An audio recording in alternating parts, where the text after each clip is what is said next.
Hello and welcome to the 6th part of the course. To do my hand stitching, I am going to use a special linen thread from the brand Filo Chinois. I am using here a number 432. The bigger the number, the smaller the thread. For example, a number 532 is smaller than the number 432. My needles are saddler needles from John James. These are number 3. These needles are blunt and not sharp like all the traditional needles. We don't need sharp ones because we are going to make the holes first with a punch. Here are the punches. I'm using number 8 to go with the thread number 432. I always use one with 2 teeth for the curves, another one with 5 or even more teeth to be more efficient when punching the straight lines. The one I'm using here comes from Vergès Blanchard. I am using a rubber mallet to hit them. A hammer and steel will damage them. To start, I have traced the line on the bottom of the pocket with a protractor 3 mm from the edge. I am punching along this line, holding the punch firmly and perpendicular to the leather. We are using beeswax to coat the thread. This will protect it and help keeping the filaments well together. We are rubbing the wax on the thread until it feels a bit sticky. We are then hitting the wax to penetrate well in the thread with a cotton rag. Once done, we are ready to thread the needle. To do so, we need to first pass the thread into the needle hole and then pierce it in the middle with the tip of the needle 2 or 3 times. Once we have done that, we need to hold the thread with one hand and the needle with the other one. Pull strongly the thread and you are done. The thread is locked. Let's now grab our stitching clamp and place it between our legs firmly.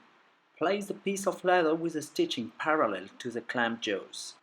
The top part you have punched should face you.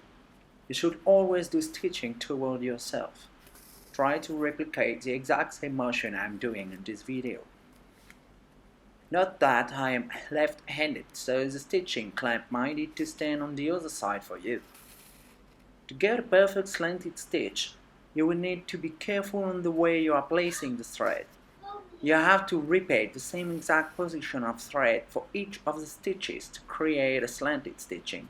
By the way, this is what we call a saddle stitch.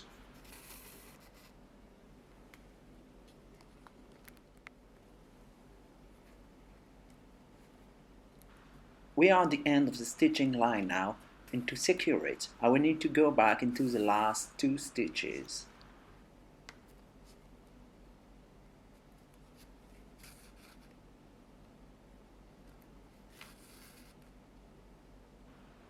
When we are finished, we can hammer the stitching down, cut the thread on the top and on the bottom. I am using a drop of white carpenter glue to stop the threads on both sides.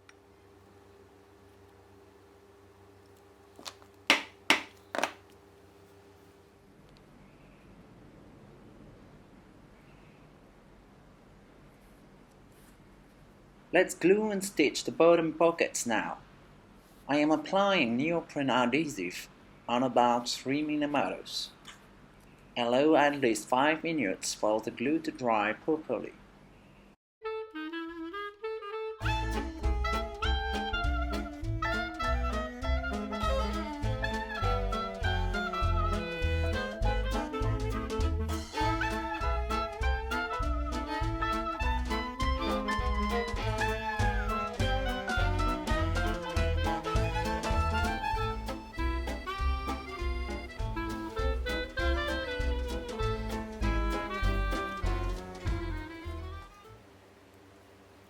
Try to be very accurate when applying the pockets.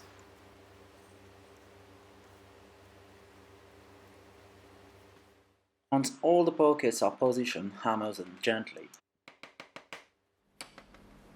I am using my slicking bone to clean a bit the glue. I am now creasing the edges. To learn more about creasing, check out my course number 3.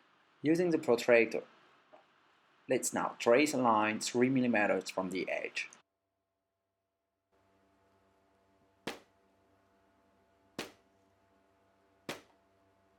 I am punching the leather following the line I have just traced and use my round awl to do the last hole.